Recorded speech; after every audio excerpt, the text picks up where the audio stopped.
కూడా ఇప్పుడు స్కూళ్ళల్లో చూస్తున్నాం.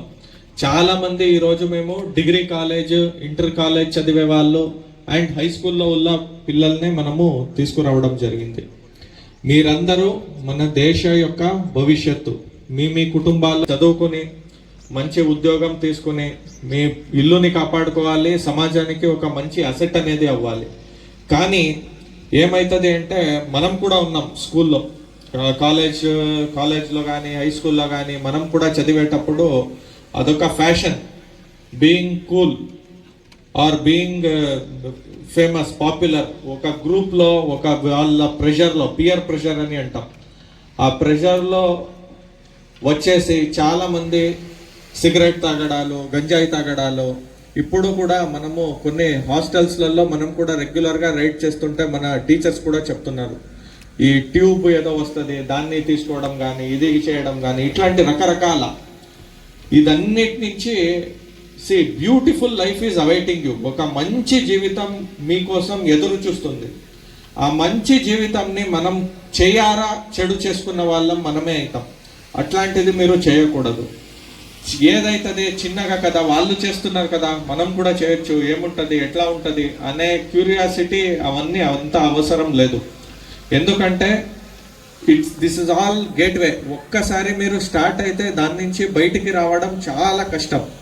చాలా మీరు డే అడిక్షన్ చేసుకోవాల్సి వస్తుంది, చాలా విల్ పవర్ కావాల్సి వస్తుంది.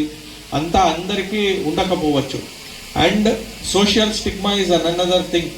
ఒక్కసారి అరే ఇలాంటి పిల్లవాళ్ళు ఇట్లా, ఇలాంటి వాళ్ళు ఇది చేస్తున్నారు, ఈ పిల్లగాడు ఇట్లా చేస్తున్నారంటే మీకు సొసైటీ కూడా ఎంత చిన్న చూపుగా చూస్తుంది, అది కూడా మీరు కొంత అర్థం చేసుకోవాలి. మనము ఒక తప్పు చేసి దాన్ని సరిదిద్దుకోవడానికంటే తప్పు చేయకుండా మనం దాని నుంచి బయటపడము first. Okay, this is the first prevention activity.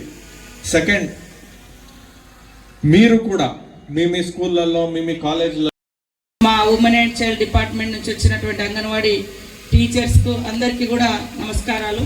ముఖ్యంగా డ్రగ్స్ అనేది ఒక భూతం లాగా, ఒక భయంకరమైనటువంటి వ్యాధి ఈరోజు యూత్ను పట్టి పీడిస్తుంది. ఒకప్పుడు డ్రగ్స్ అంటే విదేశాలలోనే వాడినట్టుగా మనకు ఎక్కువ ఉండేది, కానీ అది దిగుమతి అవుతూ ఇప్పుడు స్కూళ్ళల్లో కూడా వచ్చేసింది. చాక్లెట్ల రూపంలో లేదా బిస్కెట్ల రూపంలో అలాంటి వ్యాపారాన్ని కూడా పెంపొందించి ఇవాళ వాళ్ళ వ్యాపారం కోసం మనల్ని బలి చేస్తూ ఉన్నారు. అర్థం కాకుండానే ఆ మత్తులోకి లాగేస్తూ ఉన్నారు. కాబట్టి మన స్టేట్ను డ్రగ్స్ ఫ్రీ స్టేట్గా చేయాలని, డ్రగ్స్ రహితంగా, డ్రగ్స్ అనేది మన రాష్ట్రంలో, మన దేశంలో ఉండకూడదనే లక్ష్యంతో ఇక్కడ ముఖ్యమంత్రి గారు రేవంత్ రెడ్డి గారు, అక్కడ సెంట్రల్ గవర్నమెంట్ కూడా ఈ యొక్క కార్యక్రమాన్ని చేపడతా ఉన్నారు. కాబట్టి విద్యార్థులకు తెలియజేసేది, యువకులకు ముఖ్యంగా అట్రాక్టెడ్గా ఉంటుంది మత్తు అనేది కొంతమందికి, కానీ దాని జీవితమే నాశనం చేస్తుంది. దాని నుంచి మనం బయటపడలేము. నాకు తెలిసినటువంటి ఒక విద్యార్థి 10th క్లాస్ అబ్బాయి, లింగాల గ్రామం అబ్బాయి, మరి మన హన్మకొండ హాస్టల్లో చదువుతున్నాడు. హాస్టల్లో చెక్ చేసినప్పుడు అబ్బాయి పెట్టెలో, ట్రంక్లో డ్రగ్స్కి సంబంధించి ఏదో దొరికింది. తల్లిదండ్రులకు చెప్తాడేమో అని భయంతో తల్లిదండ్రులకు ఈ అబ్బాయి గురించి తెలియక ముందే ఆ అబ్బాయి సూసైడ్ చేసుకొని చనిపోయాడు. కానీ తండ్రి బయట చెప్పుకోలేడు. ఆ బాధ నుంచి, ఒక్కగానొక్క కొడుకు, ఆ బాధ నుంచి ఇప్పటికి కూడా తండ్రి బయటపడలేడు. సో ఇట్లాంటి బాధను మనం ఇవ్వకూడదు. అదే టైంలో మనం ఎక్కడో వేరే కాడ కూర్చొని అలాంటి దానికి అట్రాక్ట్ అయితే పోలీసులు వస్తారు, కేసులు పెడతారు. అప్పుడు అందరికీ మన ఫేస్ తెలుస్తుంది, ఇగో ఇలా ఈ అమ్మాయి ఇక్కడ, ఈ అబ్బాయి ఇక్కడ ఇట్లా చేసిరని. అప్పుడు సొసైటీ కూడా మనల్ని మరి అవాయిడ్ చేసేస్తుంది, అంటే ఇన్సల్టింగ్గా చూస్తారు. ఎందుకంటే వీళ్ళు పనికిరారు సొసైటీకి అని. సేమ్ టైంలో తల్లిదండ్రులకు కూడా చాలా మానసిక క్షోభ ఉంటుంది, మన ఫ్యూచర్ కూడా పాడైపోతుంది.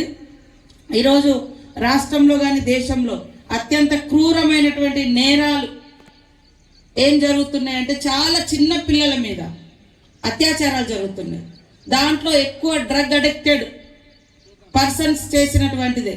ఓల్డ్ ఏజ్ వాళ్ళని కానీ, చిన్న పిల్లల్ని కానీ ఆ మత్తులో, లేదా తల్లిదండ్రులను చంపడము, కొట్టడము, రేప్స్, ఇవన్నీ కూడా ఆ మత్తులో చాలా నేరాలు జరుగుతున్నాయి.